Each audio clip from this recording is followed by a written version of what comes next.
clone. So long, farewell, Avitas and good night. I hate to go and leave this pretty sight. So long, farewell, Avitas and adieu, adieu, adieu to you and you and you. So long, farewell, au revoir, Avitas and. Good evening and welcome, everybody.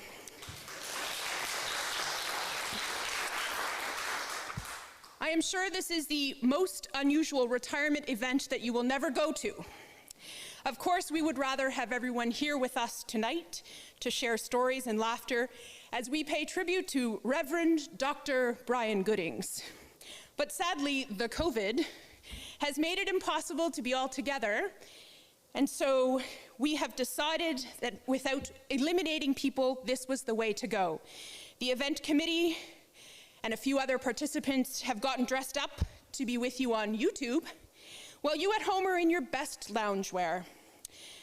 I mentioned a committee. I want to say thank you to Patty and Phil Watson, Heather Ferguson, Don Myers, Claire Bellamy, and John Brown. This group had every detail planned for a banquet, and we thank them for the work they have done to bring us all together this evening. Most of you will know who I am. For those that don't, allow me to introduce myself. I am Danielle York, one of the co-chairs of the board at Trinity, and I will be your host for this evening. I am honored to do so. I have been incredibly fortunate to be part of the leadership team during Goodings. Yes, that is often how I refer to the Good Reverend, and he says it's okay. Time with us here at Trinity, and I am blessed that he has not only been my minister, but also my friend. I don't know that I will ever have another minister that I can so easily talk to, laugh with, make fun of, and sing with. Yes, that's right. I said sing, and we all know how lovely Brian's voice is. During the last few months, many of our conversations have included songs about saying goodbye and leaving. Some funny, some sad, some not totally appropriate, but of course, all in good humor. Hit the road, Jack, and don't you come back no more, no more, no more, no more. Hit the road, Jack, and don't you come back no more. And I thought I would share words from one of my favorite childhood poems. See you later, alligator. After a while, crocodile. Bye-bye, butterfly. Give a hug, ladybug. Toodle-you, kangaroo. See you soon, raccoon. Time to go, buffalo. Can't stay, blue jay. Mañana, iguana. The end, my friend. Tonight is all about you, Goodings. Enjoy, laugh, hopefully not cry too much. It is my great pleasure to invite our first speaker, Phil Watson, who will be followed by Mike White and Laurie Forsyth, and then Ralph and Barb Snade.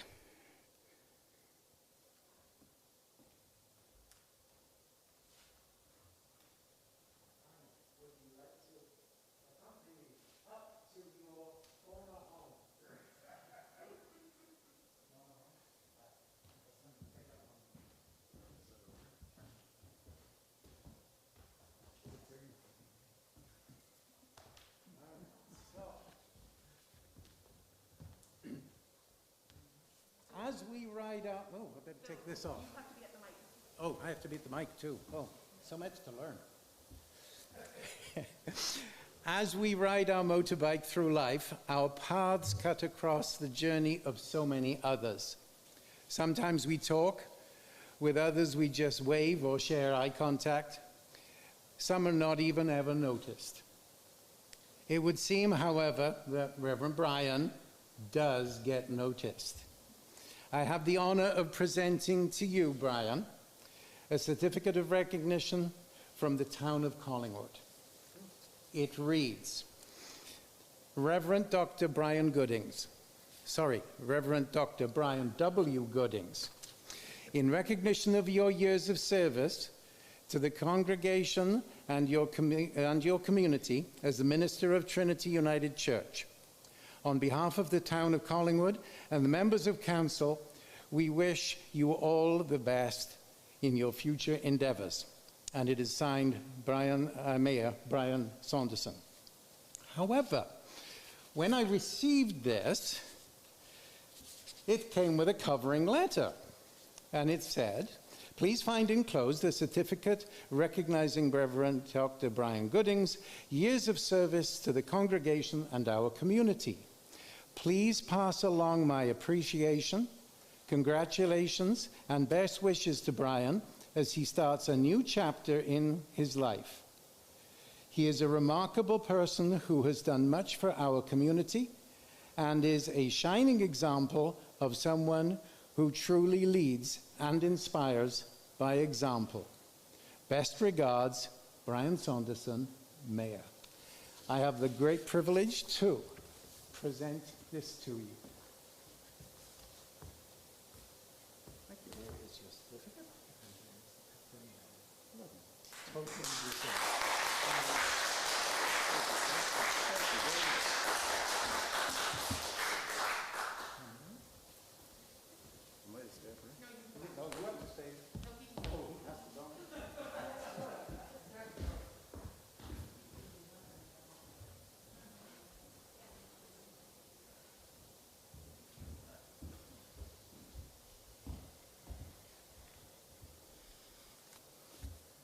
Finally, I can get rid of this mask.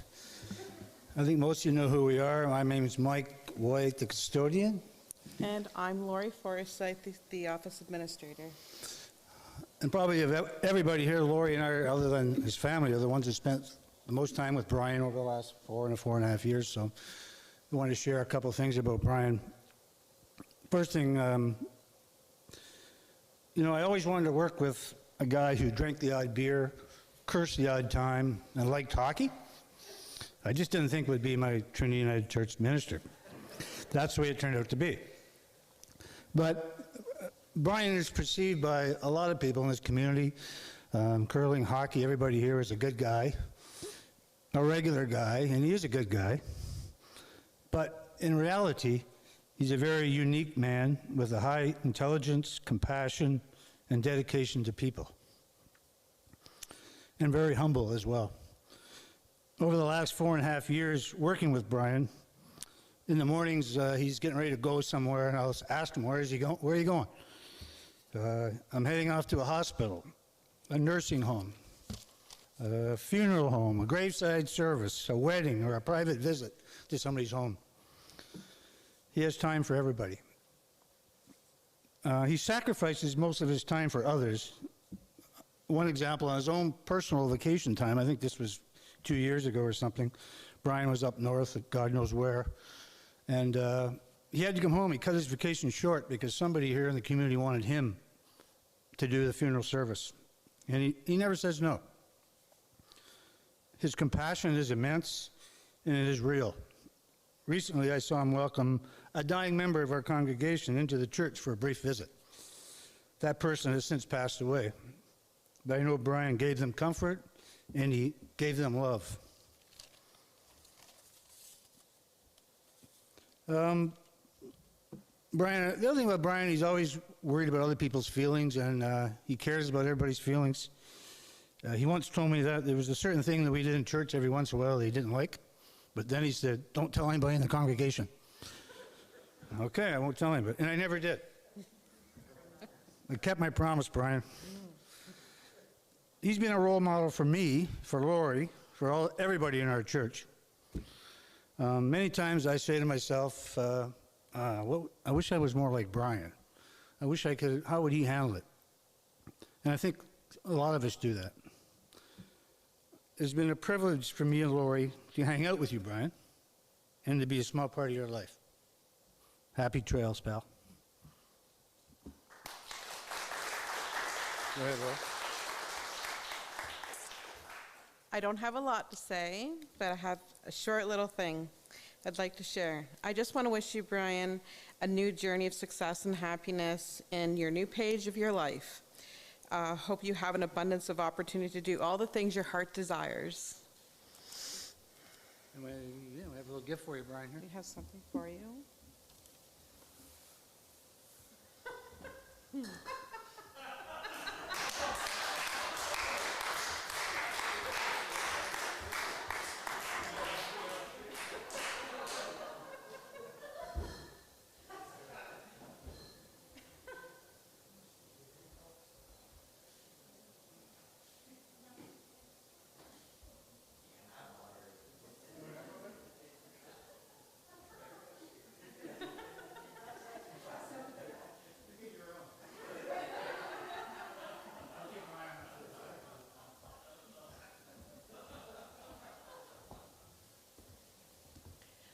As you all know, I'm past chair of the Social and Action Outreach Committee. And on their behalf, we're going to do a little talk. But I'm the ventriloquist, and this is my puppet. He's going to talk. Thanks, Barb. You're welcome. I guess we're here tonight to talk about the Reverend Dr. Goodings. I don't know where this W comes from. I never heard that one. We know you as Brian, and I think the community knows you as Brian. For the past 10 years, which in this church, by the way, have gone by in the blink of an eye, Brian has allowed us to find how we can live a Christian life through our love of all and give a hand up to those in need. He's shown us that by putting our fears, our bickering behind us, and pulling together, we can achieve anything, our future, our goals, and the church for the greater community. One can look at Trinity United Church today, not with the gloom and impending doom of when you had arrived, thinking about closing our doors and worrying about what was happening in the world. Instead, now we see a church full of optimism from every corner of it. Think what's happened on this man's watch, just in terms of physical stuff that has to do with the church. Most recently, of course, big dollars have been spent on sound cameras, lighting, so that we can broadcast our service on YouTube to the community and to the world for the betterment of the church. We've raised over $100,000 for a renewed church organ. And then we turned around and did the same thing for a new roof in the church. We rebuilt an aging kitchen to more successfully meet the demands and the health standards of the church and community dinners. We painted a banquet hall and a gym, hallways, washrooms.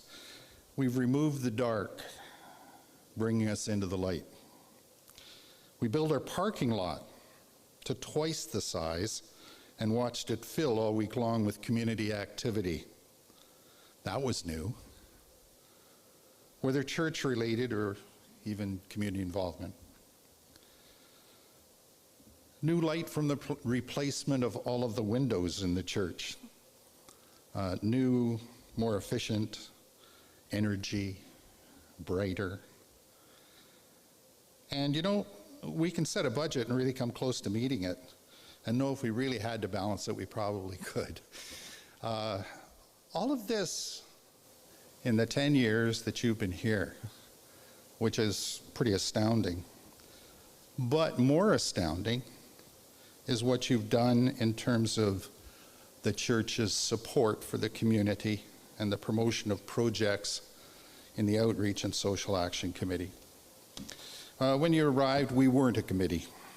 We were a collection of a few struggling projects, the community dinner, the Christmas gift program that provided money and presents and knit goods to children of the Children's Aid Society and the Community Connection. That basically summarized what we were doing. Now, we had a history of initiating programs such as Habitat for Humanity South Georgian Bay and Raising the Roof and Home Horizons, and these either became community programs or they were discontinued. Brian helped us to reflect, to sit and look at ourselves. He worked away at bringing together the community. And by saying that, I mean every aspect of the community, from the police to educators to other churches, as we sat down in workshops to try and analyze what was missing in our community. Who were the disadvantaged? How were they being supported? As a result of those workshops, our church members, many of them, became members of the Outreach and Social Action Committee. From here, we added to our existing programs.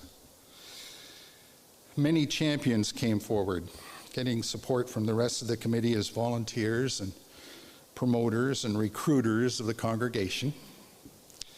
Some of the programs were meant to support specific groups. Things like the Good Food Box program, the Crockpot program, some Camp Prescott support group, the Prayer Shawl program, Amnesty International letter writing campaign, the Coldest Night fundraiser, Bowls for Beds, Out of the Cold, the Syrian refugee program, the Warming Closet, Food Pantry, most recently the Outdoor Food Box, the AA. Some were meant to bring a better integration between the church and the community. We established a Trinity Talks program. Very successful. We had one incredible opportunity with the neighborhood barbecue and musical get-together, including your son and his wonderful musical tones. Pickleball program, the winter market at Trinity, youth center basketball, Trinity's market muffet and pie booth. Brian sat through every meeting, supporting discussion and bringing his enthusiasm, and from time to time suggesting new projects. We've met and we've Zoomed through the pandemic, but less recently, some of our programs have been put on hold as a result of it. But whenever we've presented a project to the congregation as a whole, there's been enthusiasm expressed in dollars and in volunteers, and also in the support and leadership that Brian's offered that program. We thank the congregation for doing this, and for Brian for his leadership in championing the less fortunate in this community and supporting those who have been wronged or displaced, and helping all of us see our social responsibility to our fellow man. Now, we've valued your leadership, your faith in us, and your deep friendship. And on behalf of the committee, we thank you. I don't know how you can say thank you that much, but we say thank you so, so much. This phase of your life, retirement, let me tell you, it's a good thing. It's going to take the pressure off. But I know very well, Brian, that there is no possibility that you won't be continuing to effuse your optimism throughout the community and to continue your work to help others out to see what's right. Thank you, brother, and as you say, peace out.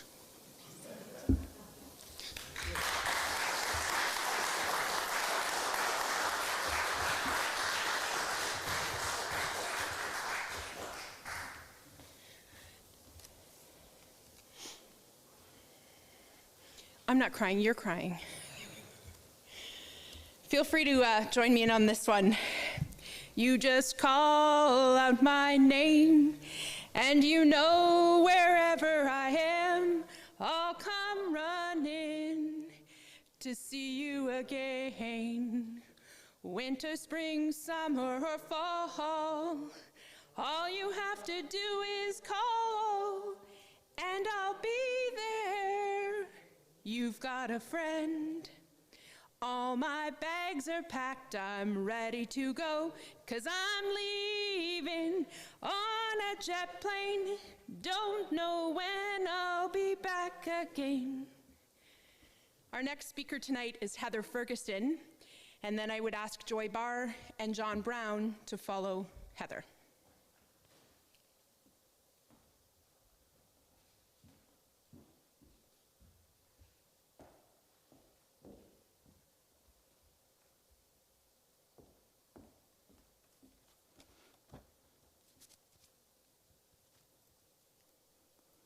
Good evening. 19 months ago, Collingwood and the rest of Ontario were forced into lockdown due to the ongoing ravages of COVID-19. Suddenly, there were to be no more visits with family and friends until further notice. We became part of a bubble. All retail outlets, with the exception of grocery stores, pharmacies, and garden centers, were closed. People were hoarding toilet paper, mason jars, and bacterial wipes. Our final in-person church service before the COVID-19 pandemic took hold was on March 15th, 2020.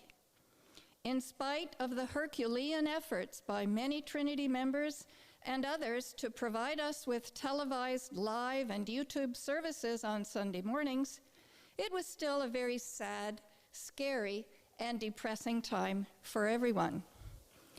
However, something new suddenly started appearing every Wednesday in our email inboxes.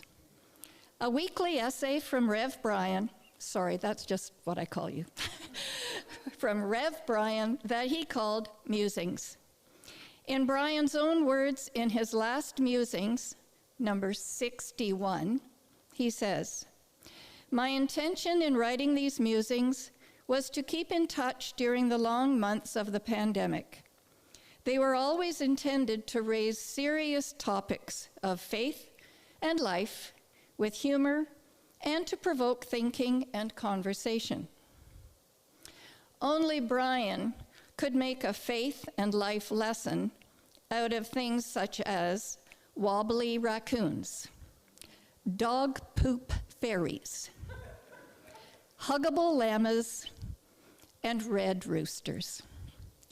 Safe to say, Rev Brian's intentions were achieved as we all looked forward to the next one in the series, and very saddened to read the final one. How he could come up with so many different topics every week is beyond me, and demonstrates how much he and his incredible intellect will be missed. I have no doubt that many of you felt the same and were disappointed when there were no more musings appearing in your inbox. It is wonderful to have the technology to watch and listen to the weekly church service on YouTube and now in person. But I still miss reading the musings. Brian, would you come up, please? However, the musings are not totally gone. Would you like to open that, please?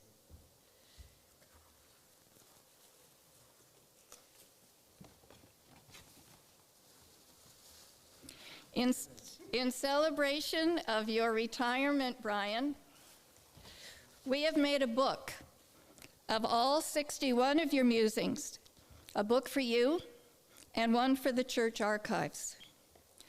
And for those of you who unfortunately could not be here tonight, I am happy to tell you that you can order your own copy of Brian's musings for a nominal price by going to Andrew's Copy Center in the Service Ontario Plaza. But I'm really sorry, Brian, you don't get the royalties. Happy retirement, Brian.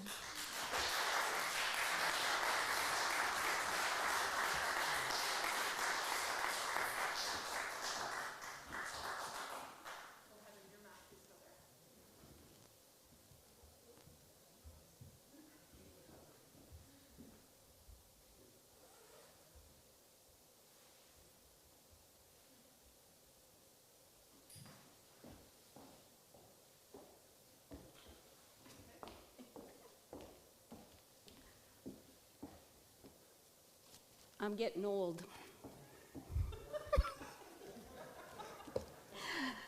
Reverend Brian, on behalf of the UCW here at Trinity, I would like to congratulate you on your retirement from ministry.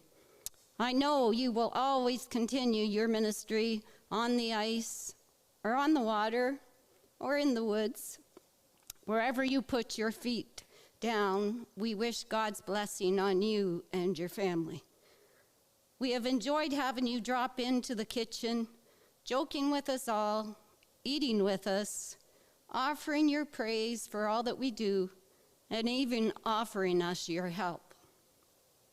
You always provided good advice and were always supportive and complimentary to the UCW. If we needed something up high in the kitchen and you were nearby, we would seek your help, only to remember you were no taller than most of us. We liked to joke with you and hope you took no offense to our banter. You enjoyed sharing in our banquets and our funeral teas, so in honor of your retirement, I have brought tonight some sandwiches for you to take home.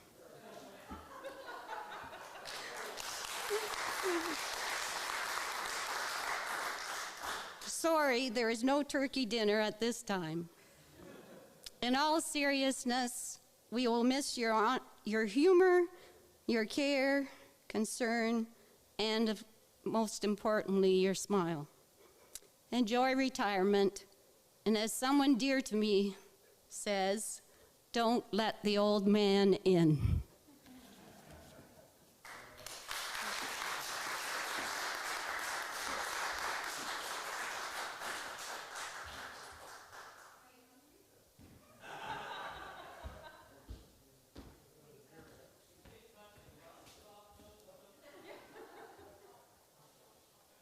Nothing better than church lady sandwiches. You're set.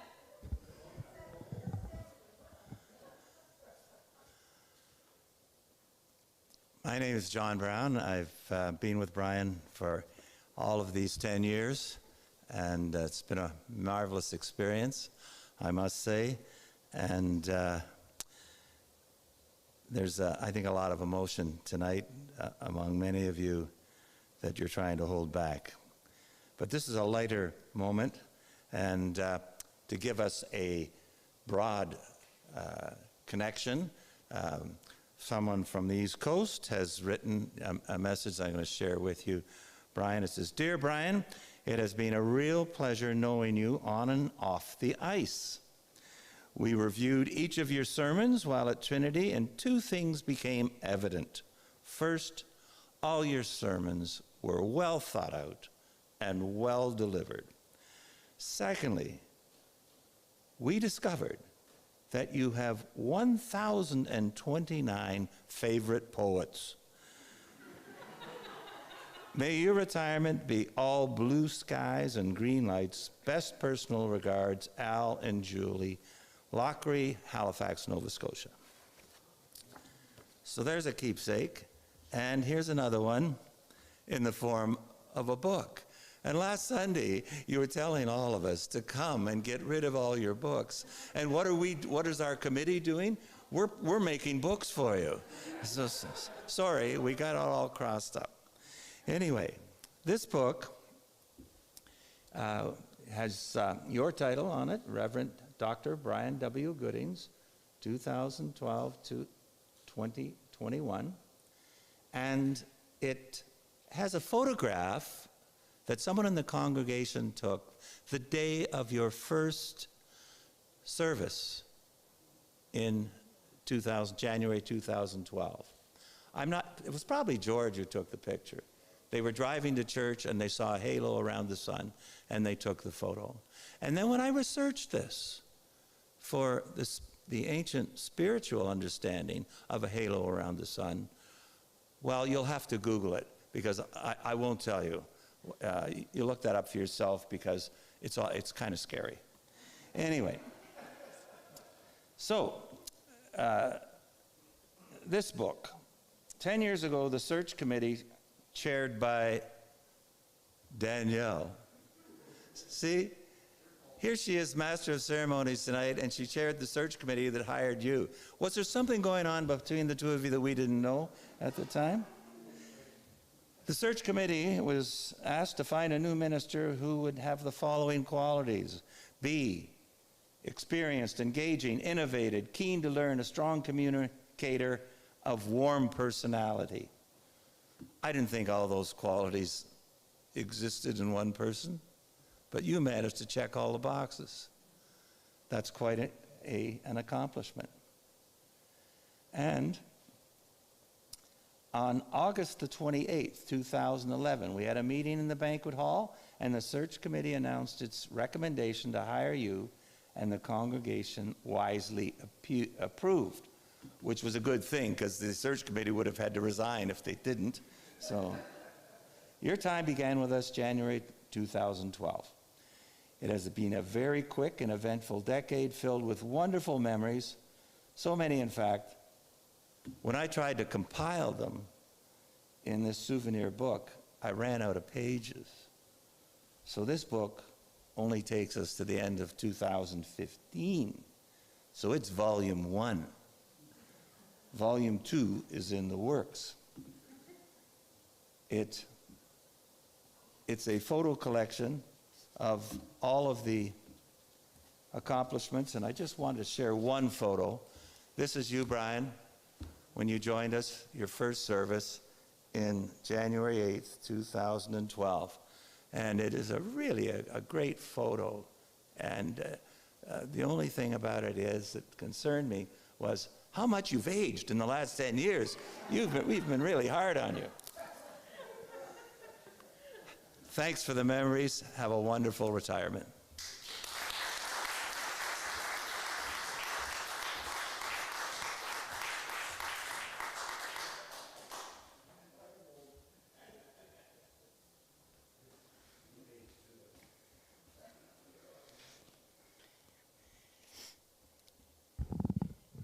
As John mentioned on behalf of Al, Brian has at least 1,029 favorite poets, one of which is Wendell Berry.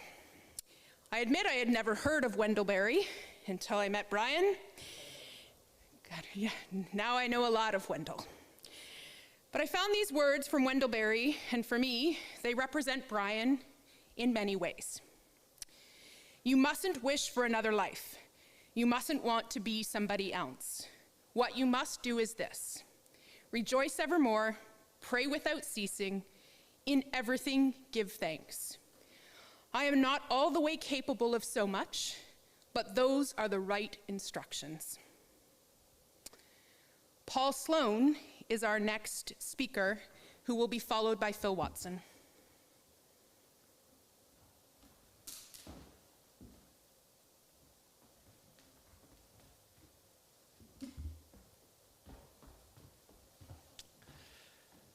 Well, in late 2013, I became aware of the opening for the position of organist and choir director here at Trinity United.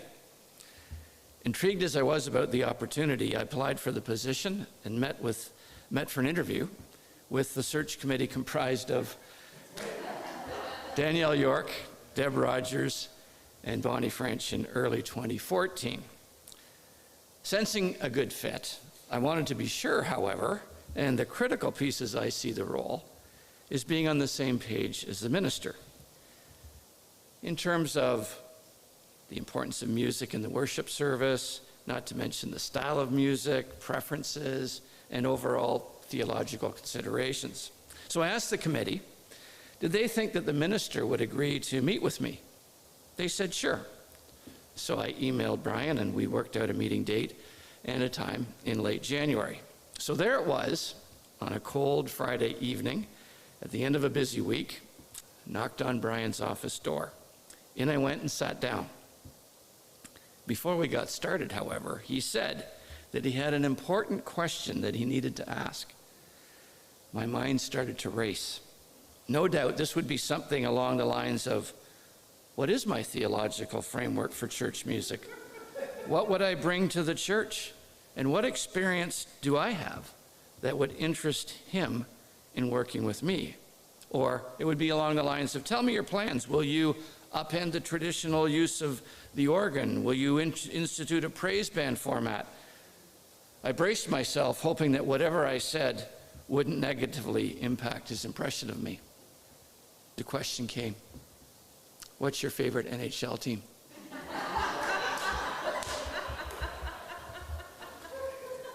After recovering from this rather abrupt change in my line of thinking and responding with Toronto Maple Leafs, he said, this is going to work out just fine. I do remember that we ended up covering all of the other questions that I had been anticipating, but did so in a freewheeling, candid conversation that touched on many other things, including, of course, the prospects of the Leafs, past, present, and future.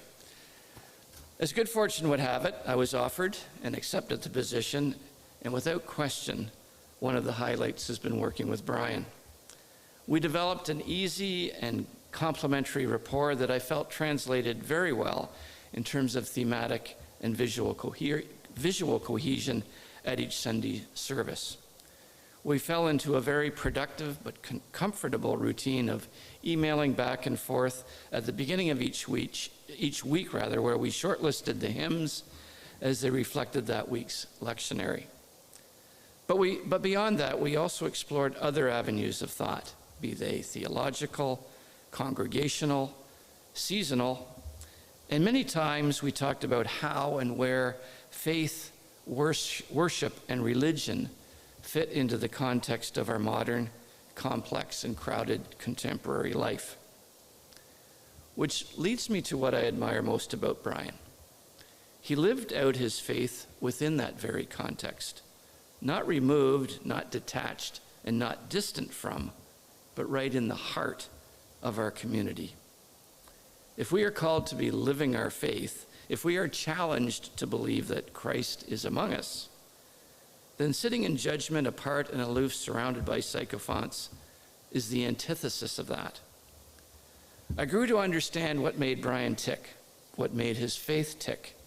You could hear it when he referenced his engagement with the wonder and miracle of our natural environment and his deep respect for it. You understood that his being of the world was reflected in his camaraderie with his hockey buddies. That was emblematic of his desire to put people of all walks of life at ease, that he was not one to judge, condemn, ridicule, or treat unfairly. In fact, his was a living example that positive interaction, no matter how small or insignificant, was an invitation. It was an invitation and an opportunity to engage, no strings attached. And I realized that his circle was wide and inclusive, far beyond the confines of damp and crowded dressing rooms and hockey arenas. Brian had that elusive common touch that endeared him immediately to those with whom he came in contact. I saw it when he conducted weddings and funerals. I watched Brian develop a rapport and find something comforting and lasting to say to individuals and families who had little connection to the church or to Brian personally. Doing that in a highly emotional context is a gift, and Brian has that gift. It's been said that an unexamined life is not worth living. We listened as Brian examined his life, revealing his humanity, his relationship with God, and his invitation to us to continue our own faith journey. And at the heart of that journey, it was clear that at the center of it was social justice, right relations, compassion for others, and to find the humanity in others. Brian taught us, church is less about finding answers to questions and more about questioning the answers we may already have. Faith as a journey doesn't end, and it calls for an active heart and an active mind. We watched as Brian engaged with the world, shared himself with others, and like a pebble dropped in a pool of water, his impact was like the concentric circles that expand and never really end. And I realized while we may have shared our minister with those near and far out there in the world, we have been richly blessed by what our minister has shared of the world with us.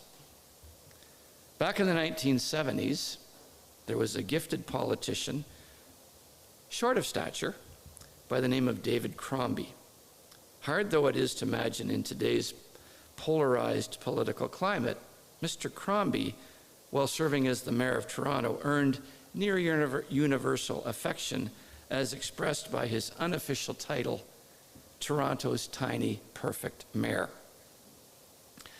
With no apologies to Mr. Crombie, I feel it highly appropriate to co-opt that title for Brian. Short of stature, maybe, but he stands tall on things that matter.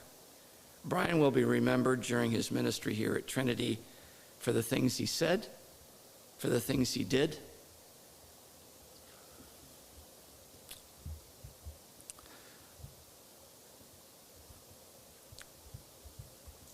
but mostly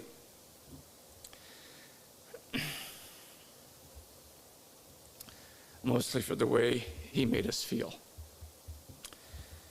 Brian, on my behalf and on behalf of those here who are tuning in into this tribute and on countless others beyond, thank you for being Trinity's tiny, perfect minister.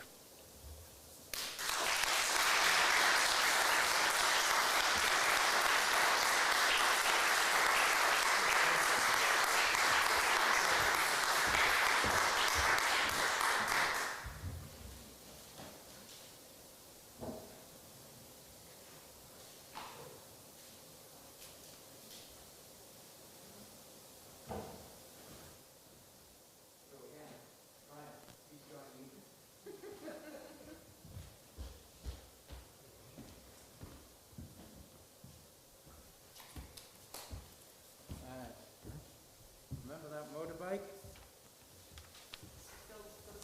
Oh, right, and mask. Get used to wearing this thing. So, if you remember the motorbike, as we ride our motorbike through life, our path cuts across the journey of so many others. I didn't realize how poignant that phrase was until I heard so many other speeches this evening and references to you and your life. So anyway, keep your motor running all along the highway. I have another certificate of recognition to present to you. This one is from Queen's Park. Oh, Queen's Park again.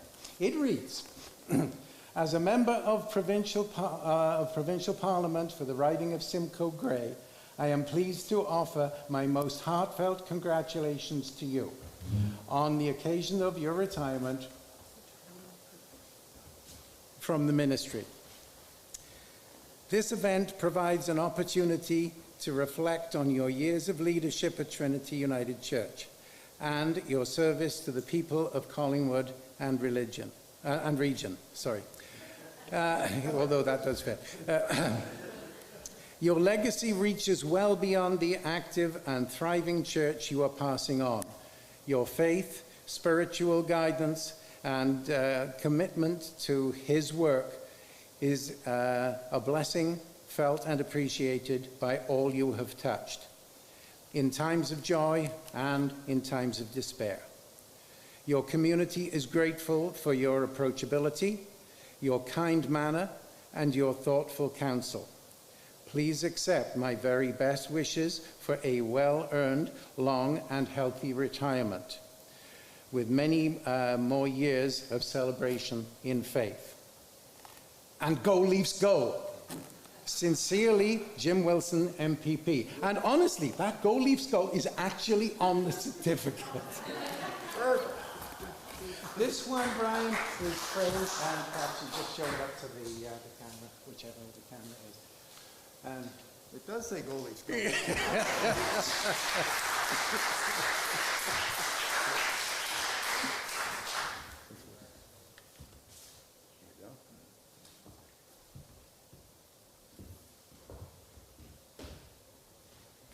Phil almost ran away with my notes.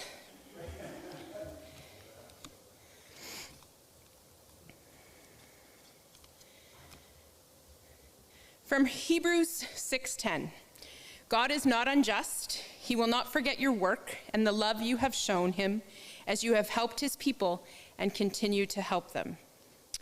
You've listened to me sort of squeak through a couple verses. I now have great pleasure to introduce the talented Jason Murphy, who has prepared a tribute to you, Rev. Brian.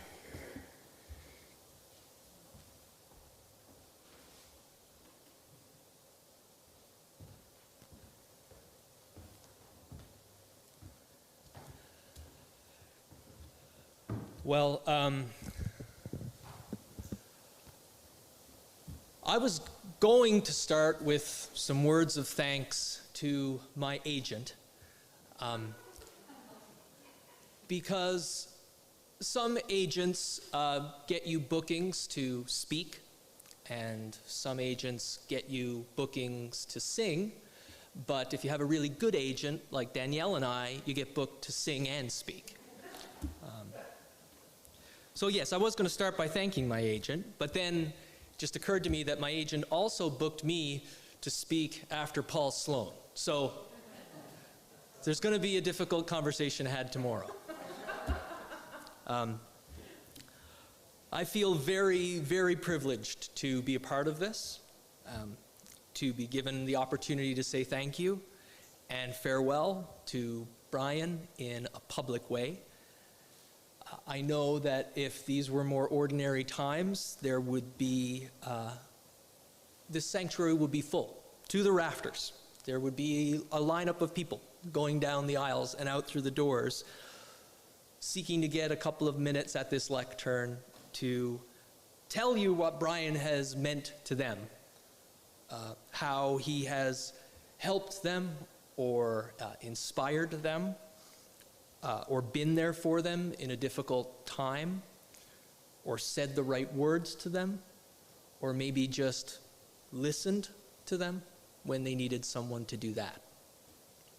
So I feel very lucky to have a chance to speak and be with you tonight, even though Brian never did any of that stuff for me. Just to be clear, because as I look back on it, Brian really only did two major things for me, besides make me feel consistently chagrined at being a fan of the Ottawa Senators. But these are two things for which I feel enormously grateful. First, Brian made me think. And, you know, I'm supposed to think a lot in my day job as a lawyer, but I realize, you know, how often do we really sit still and think anymore? Not a lot. But Brian made me think, with Sunday talks that ranged from the provocative to the personal to the humorous to the surprising to the digestible and indigestible, comforting, sometimes pleasantly disturbing. As someone who had to present a fair bit myself, I found myself disliking Brian sometimes for the ease with which he spoke at length without the aid of any written materials. My most frequently muttered words at the end of a Brian Gooding's sermon were threefold: amen and no notes. Sometimes I didn't have a clue what Brian was driving at, but that rarely mattered. On those days, listening to Brian was like watching a really good foreign language film with no subtitles. You might not have gotten it, but you felt good for watching. And you told all your friends that you watched it.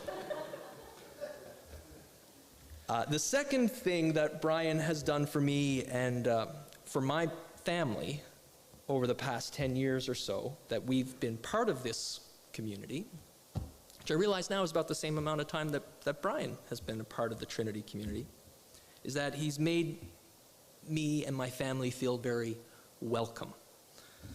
When we first moved here, we were expecting our second child, Helen. And for whatever reason, doesn't matter, we didn't feel particularly welcomed by the community of faith in which my wife and I had been raised. So my grandmother had been a member of the United Church, for which I teased her mercilessly in my belligerent youth. So when it came time to baptize Helen, I was thinking about communities of faith to which I could reach out, and Trinity came immediately to mind, all jokes aside. So we reached out to Trinity, and Brian roared up to our home on his motorcycle a few days later, and we had an interview with him that put us completely at ease, but also made us want to get to know him better and made us want to be a part of whatever he was part of. And that's how I began my association with Trinity, and for that gift alone, I owe you a tremendous debt of gratitude. I've seen Brian make others welcome in this place many times since then, and I know that all those people have felt enriched with the same sense of grace and fellowship and goodwill that comes with the kind of welcome that he gives. Now, I'm not good at making it to church every Sunday. I'm not good at making it to church every second Sunday. I'm not good at getting to church, is what I'm trying to say. But despite my rather prodigal and faithless nature, I have never once got the feeling that Brian has lost his faith in me. And quite the opposite, every time I skulk back in here, after months in the shadows, usually with a favor to ask, the only feeling I ever have gotten from Brian is that old feeling of being very welcome here, once again. And he embodies that sense of fellowship and friendship and good faith that comes across in some commentary by the late Irish spiritual philosopher John O'Donoghue. I had to sneak in one Irish Catholic to this proceeding, besides myself. O'Donoghue says in one of his passages, "It is such a privilege to have people who continue each day to bless us with their love and their prayer. These inner friends of the heart confer on us inestimable gifts. In these times of greed and externality, there's such an unusual beauty in having friends who practice profound faithfulness in us, praying for us each day without our ever knowing or remembering it. There are often lonesome frontiers we couldn't endure or cross without the inner sheltering of these friends. It's hard to live a true life that endeavors to be faithful to its own calling and not become haunted by the ghosts of negativity. Therefore, it is not a luxury to have such friends. It is necessary." So thank you for being that kind of friend to all of us, Brian. And now you're just quitting. Just like that. Making me and Paul cry and retiring at the top of your game, leaving us all a little sad, a little nervous about what the future holds, and super curious about who ticked you off. Like, what was it? Was it the parking lot? That's what I've been wondering. No. Brian, I'm sad to see you departing from Trinity. I had been looking forward to so much. I'd been looking forward in particular to your sermon the Sunday morning after the Leafs finally won the Stanley Cup. Though I know that that event would also have required you to spend some time explaining just how exactly hell had frozen over. It's really satisfying to be delivering the quips up here. I'm grateful to you, Brian. I feel enriched by your friendship, and I don't think you're going to get rid of us that easily because we know where you live. I know where you paddle. And so this song is therefore for you.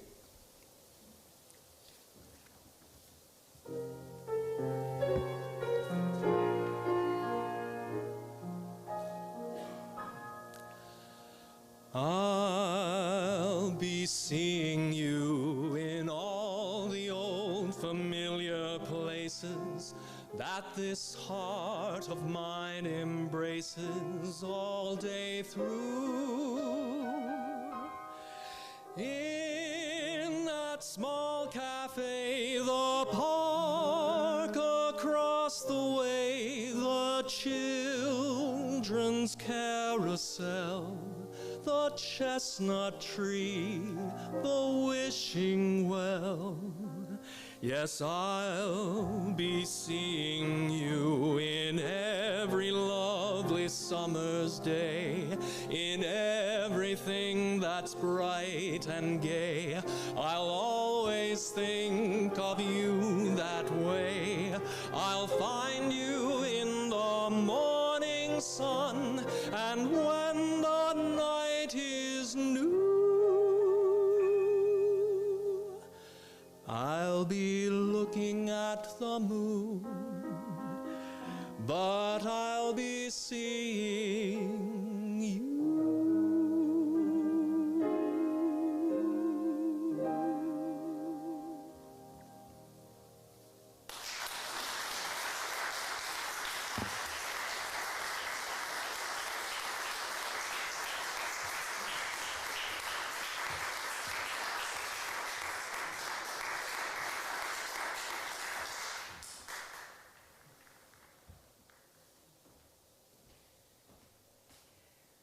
Wow.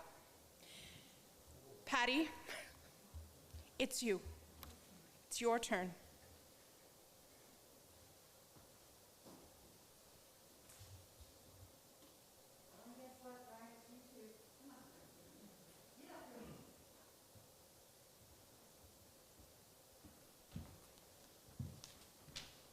Okay, so everything I wrote, everybody's already said. Okay, comes from being last again.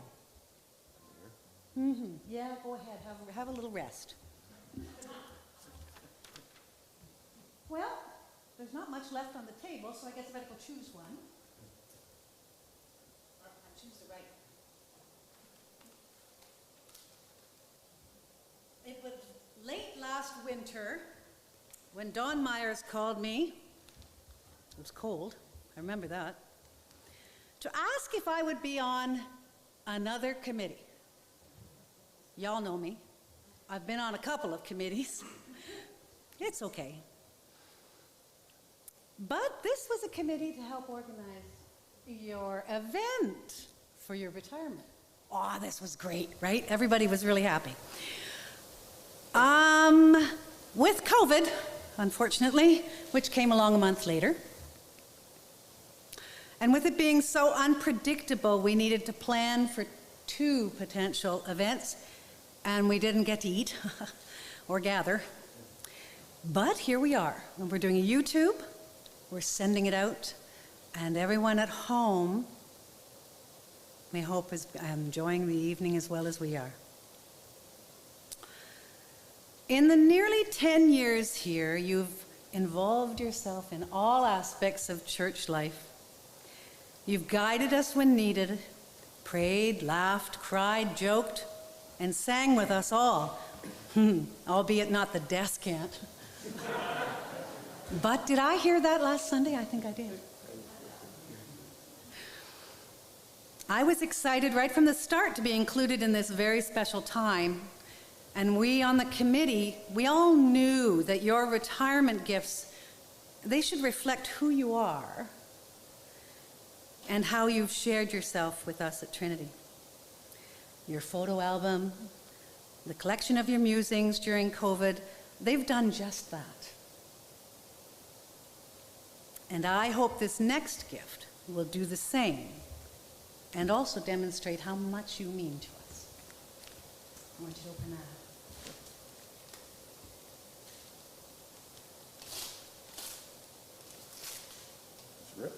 Oh, heck yes. It's Christmas. Well, Phil told me not to use so much tape either. He said, Patty, one piece. One piece, yeah, like right? An Ottawa Senator sweater.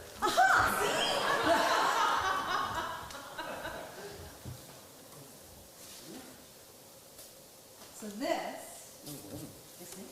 Yeah. I know. We even asked Andrea and she said it was okay. Yes, I will. So you take this. Or just hold it. Okay. The title of this work is Turtle Spirit. It was created by an amazing man by the name of, I believe, William Montague. That's how I pronounce it. It's not spelt that way, but Paul Sloan told me that it was pronounced differently from how it looked. So he was a Beausoleil First Nations self-taught artist born on Christian Island. How much better does it get than that to have this? He was a man, unfortunately, he passed away just before COVID was announced in 2019. He had been on the trail and it says on the back that he was he did his own work. He was inspired so much by his own native spirituality. And he followed what was called the Powwow Trail all the way through and down into the States and then back up again. And he landed up in British Columbia doing all of these works and these paintings. But he stated on his website that this work represents respecting the knowledge and vision of our educators. Well, how perfect is that? It represents you in your time with us, showing how you have the courage to live out your faith, which in turn has inspired us to find the strength to do the same.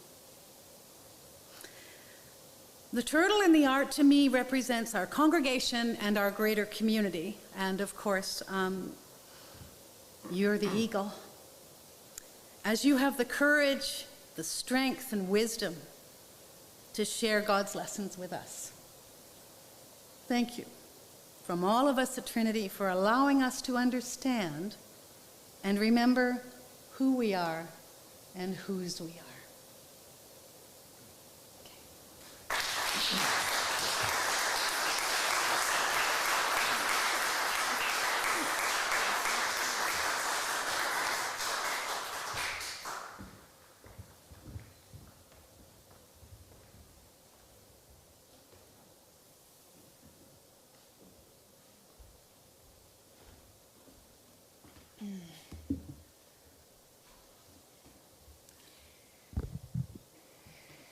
How's everybody doing? Do you need a stretch? Steve, am I still on this mic? Okay, thanks. Just needed a little bit of relief there. Just a few last words. With God's loving spirit, Brian, you have filled our sails and steered our way as you lived out Christ's teachings. You have planted seeds of hope and love in our lives and truly made a difference. You have shown hospitality to all and given encouragement to many. Now as the story, which is your life, opens to its next chapter, may the God of grace richly bless and watch over you. May the God of peace grant you peace always. And may the God of abundant joy shower you daily. I know what I am planning for you, says the Lord. I have plans to give you hope and a good future. On behalf of the people of Trinity United Church, we'd like to present you with this love gift as a token of thanks. I don't know that thanks enough could fit into this box. As we've all shared tonight, your impact on Trinity has been immense. We will miss you greatly. Feel free, just a few lines if you know this one, to join in. It's something unpredictable, but in the end is right. I hope you had the time of your life. The time has come. It's your turn. For the last time from the pulpit at Trinity United Church, Reverend Dr. Brian Goodings.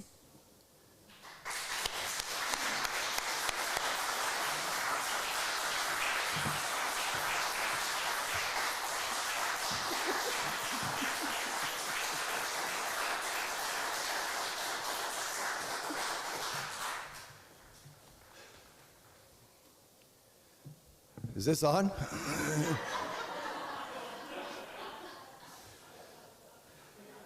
This would be a good time to ask for a raise, huh?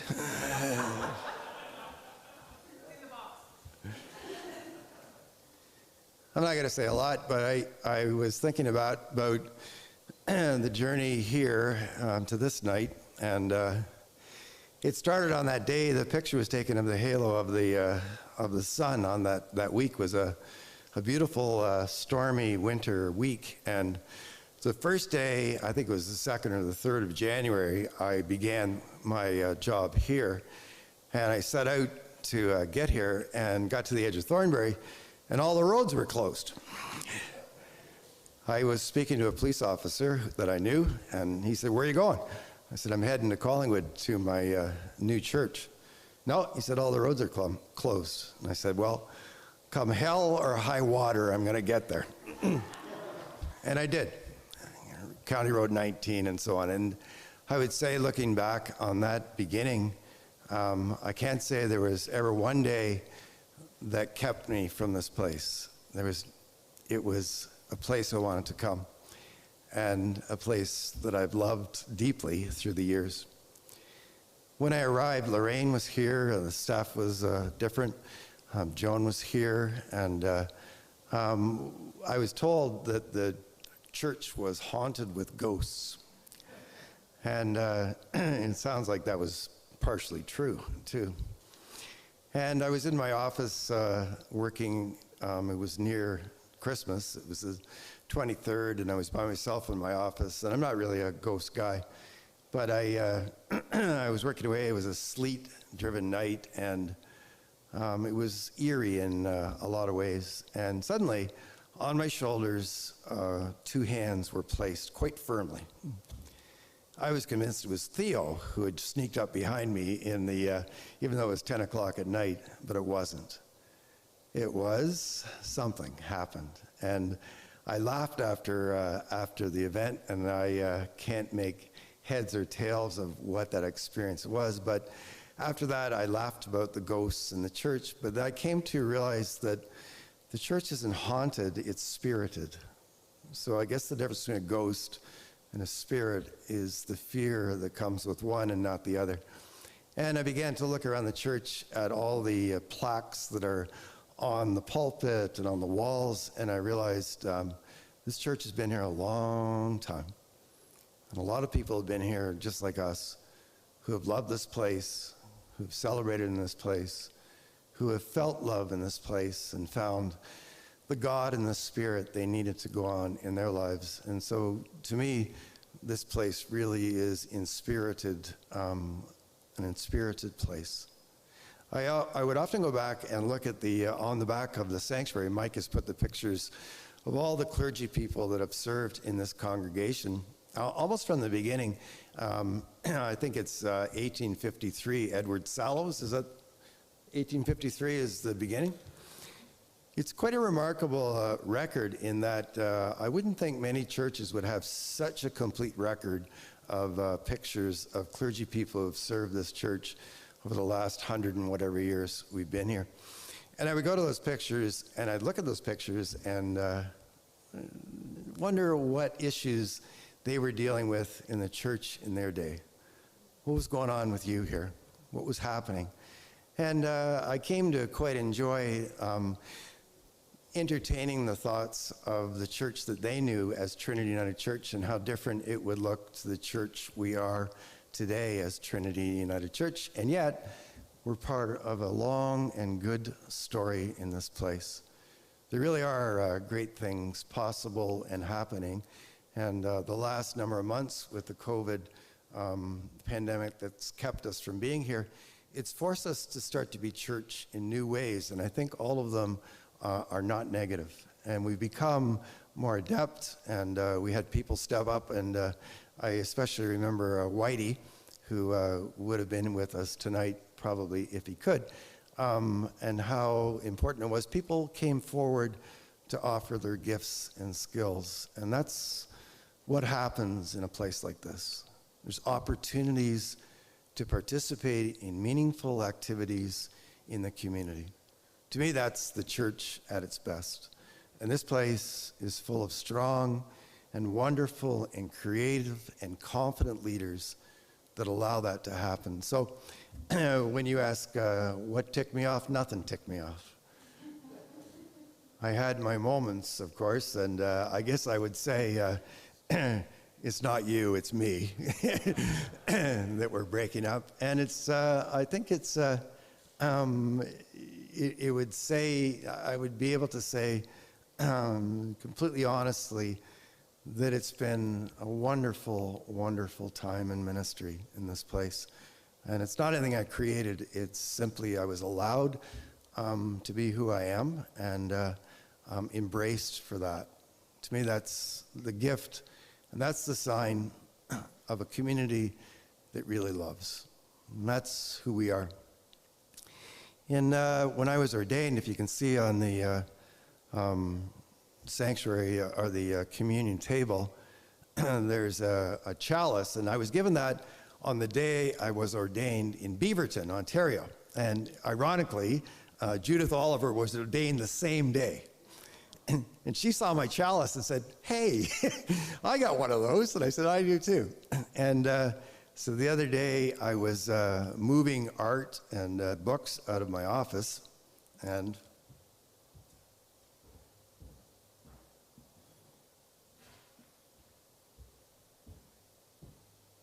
this was the day after my official retirement. I dropped it.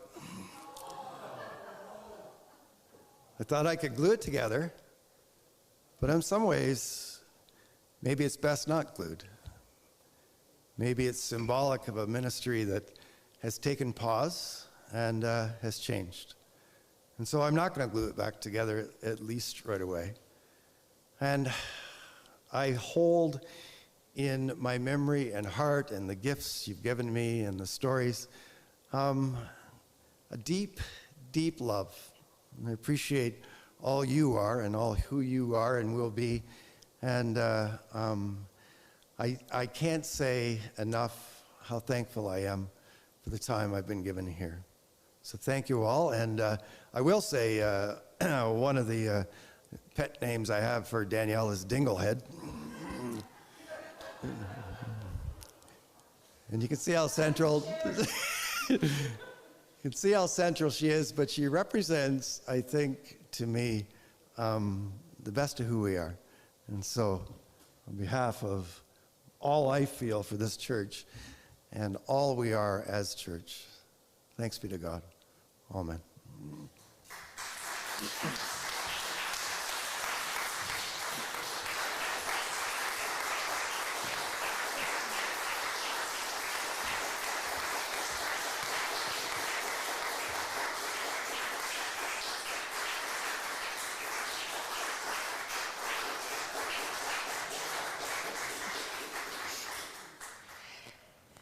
Yes, he calls me Dinglehead. Ladies and gentlemen, thank you for joining us tonight, Friday, October 15th, 2021, as we pay tribute to Reverend Brian Goodings. Good night, everybody. See you Sunday. Register online, and help us welcome Mary Elizabeth Piercy on Sunday to the pulpit. Good night.